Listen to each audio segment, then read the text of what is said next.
Madhurag gold and diamonds, Madhurag building, Kannur road, Chakkarakal. ലഹരി മാഫിയയെ കണ്ട് ജനം ഭയന്നോടിയിരുന്ന അവസ്ഥയ്ക്ക് ഓപ്പറേഷൻ തൂഫാൻ പദ്ധതി വന്നതിന് ശേഷം മാറ്റമുണ്ടായെന്നും ഇപ്പോൾ ജനങ്ങളെ ഭയന്ന് മാഫിയ ഓടുകയാണെന്നും മന്ത്രി രമേശ് ചെന്നിത്തല. ലഹരിക്കെതിരെയുള്ള ഓപ്പറേഷൻ തൂഫാൻ പദ്ധതിക്ക് ഐക്യദാർഢ്യം പ്രഖ്യാപിച്ച് കണ്ണൂർ ജവഹർ സ്റ്റേഡിയത്തിൽ നടന്ന ഐക്യദാർഢ്യ സദസ്സ് ഉദ്ഘാടനം ചെയ്ത് സംസാരിക്കുകയായിരുന്നു അദ്ദേഹം. പണ്ടൊക്കെ മാഫിയ വരുന്നു എന്ന് പറഞ്ഞാൽ ജനങ്ങൾ പേടിച്ചോടുമായിരുന്നു.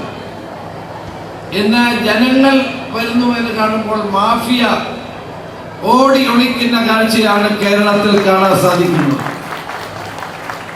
ലഹരിക്കെതിരെ ജനങ്ങൾ തോളോട് തോൾ ചേർന്ന് നിന്നുകൊണ്ട് കേരളം മുഴുവൻ ഒരു മഹാമുന്നേറ്റമായി മാറ്റിക്കഴിഞ്ഞിരിക്കുകയാണ്.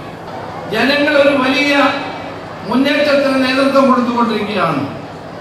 ഈ മുന്നേറ്റം വിജയിക്കണമെങ്കിൽ ജനങ്ങളുടെ പിന്തുണ വേണം. തൂഫാൻ വന്നതിന് ശേഷം വാഹന അപകടങ്ങളിൽ 10% കുറവ് വന്നതായും ആക്രമണങ്ങൾ, കൊലപാതകങ്ങൾ എന്നിവ 9% കുറഞ്ഞതായും രമേശ് ചെന്നിത്തല കൂട്ടിച്ചേർത്തു. കഴിഞ്ഞ 44 ദിവസത്തിനുള്ളിൽ കേരളത്തിലെ അപകട മരണങ്ങൾ കുറഞ്ഞുകൊണ്ടിരിക്കുന്നു. റോഡ് അപകടങ്ങൾ 10% കുറഞ്ഞു. റോഡ് അപകടങ്ങൾ കുറഞ്ഞുവെന്ന് മാത്രമല്ല, ക്രമസമാധാന നിലയിൽ വലിയ മാറ്റമുണ്ടായിരിക്കുന്നു. ഏതാണ്ട് 9% കഴിഞ്ഞ ഈ ഓപ്പറേഷൻ തൂഫാൻ ആരംഭിക്കുന്നതിന് മുമ്പുള്ള മാസത്തെ കണക്കുമായി തട്ടിച്ചു നോക്കിയാൽ 9% അക്രമങ്ങൾ, കൊലപാതകങ്ങൾ, പിടിച്ചുപറി തുടങ്ങിയതെല്ലാം കുറഞ്ഞിരിക്കുന്നു. ഇത് കാണിക്കുന്നത് എന്താണ്?